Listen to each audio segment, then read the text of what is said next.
This is my software as a service company, Creo.ai. I started it only 7 months ago, and it's now making over $500,000 a month. Startups are usually valued at 6 times their annual revenue. So when you do the math, that brings this company's valuation to over $30 million. So here is everything I've learned from almost getting shut down. Just got off a 7-hour call to fix this shit. To hitting over 1 million users in 7 months at the age of 17.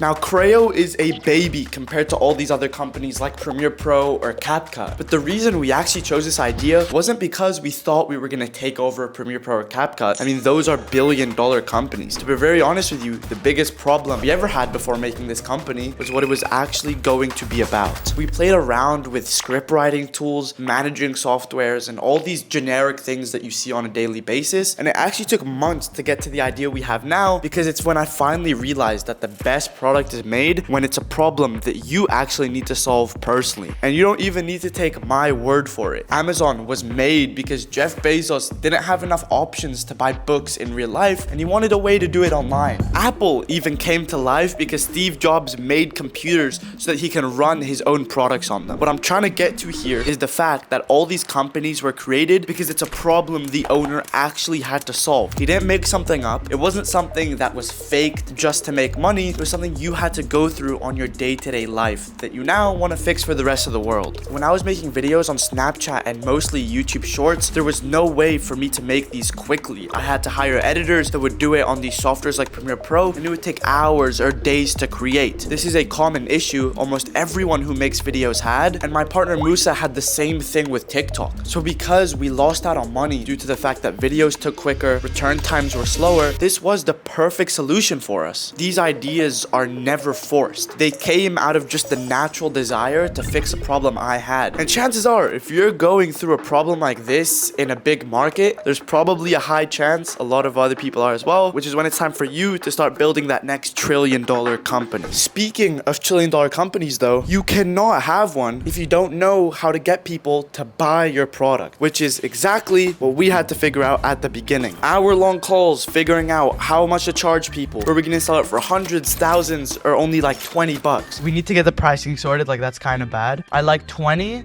40, 80. I like that. All right, we can do 20, 40, 80. But then make sure there's a discount of 35% on the yearlies. Let's just do that and go with it, bro. These are all questions you have to ask yourself. Is the product something that appeals to a younger, teenage, or older audience? Because the biggest thing is knowing who you're actually selling to. If this isn't honed in, then you're gonna be selling something to someone who doesn't even want to buy it, which is when your trillion-dollar dreams go to zero.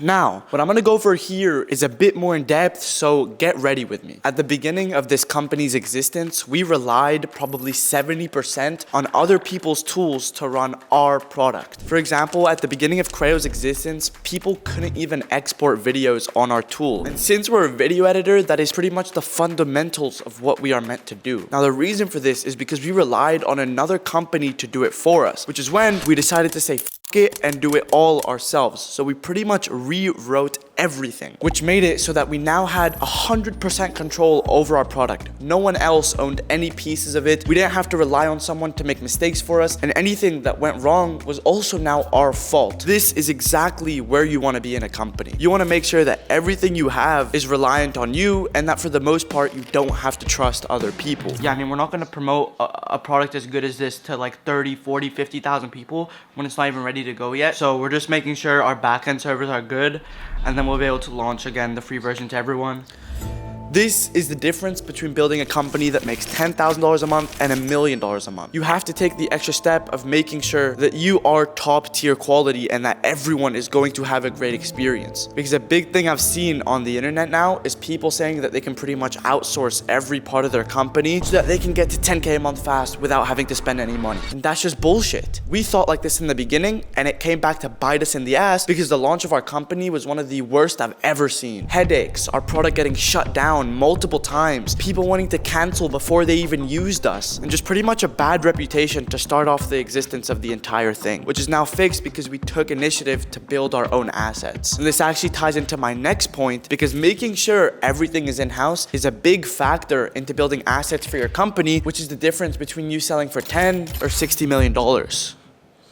You'd be surprised at how many companies don't actually own anything. They have barely any employees, no in-house tools, and pretty much they're operating as if they're an agency. And listen, I mean, that can be fine, but it's never gonna work if you wanna build something massive, bigger than yourself. And there's a couple things that actually count as assets that are very valuable for any company to have, like very motivated team members that are gonna work on the vision no matter what, and just things in general that when you sell the company, they go with it and keep it alive. I previously mentioned this before, but this company pretty much almost shut down before it started. And the only thing that kept it alive, that kept it afloat, and that brought it to what it is now is team members like us that stayed motivated and continued working during the times when almost everything seemed to go to shit. These are assets that only a few companies are lucky to have because it takes quite a bit to have people that are really dedicated to something, so much so that they will never let it die. Having great assets can even come down to how you portray yourself on social media. Do you look like a company that's really running shit, or do you look like one that's just starving for money and is doing all these get-rich-quick schemes? People really look at this stuff when they want to buy you, so it's really important to keep that in the back of your head. But see, you could have really great assets and the best idea in the world, but if you don't know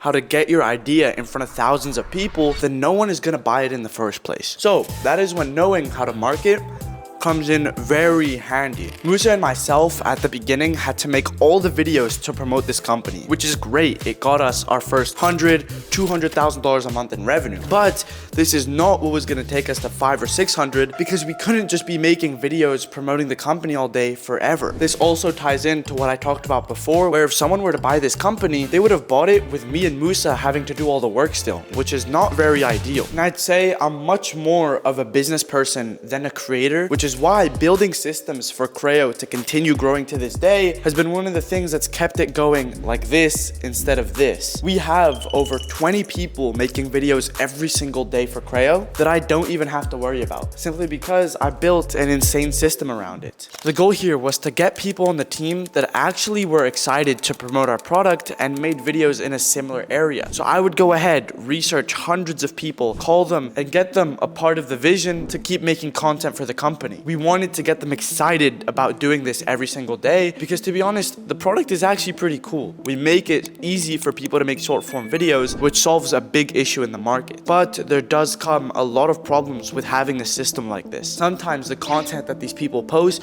don't fit the brand image at all. In a sense, it makes us look a bit cheap. But on the other hand, we've had instances where one of our affiliates have done so well that they've got a #2 trending on YouTube. In a video posted a few months ago by Drew Gooden, a Creo ad was the first 10 seconds of the entire doc. Now, I'm sure he didn't mean to promote Creo, but the fact that we put our name out there so much really helped us get in the intro of that video, which ended up probably making us over $50,000 for being in a 10-second intro. That is the power of marketing, but it wasn't even the only time, because we've had videos that have gotten 50,000 views make us over 100 grand. But that is pretty much everything I've went through and learned since starting this company only a few months ago. And I haven't even gone over the fact that I've grown a newsletter for Creo to over 600,000 people that we're gonna be able to sell for millions, on top of a whole new software company we're releasing very soon. And I'm doing this all at the age of 17 to show you guys it's possible. Plus, there's no way I'm slowing down anytime soon. But anyways, I love all you guys, and I hope you have a blessed day.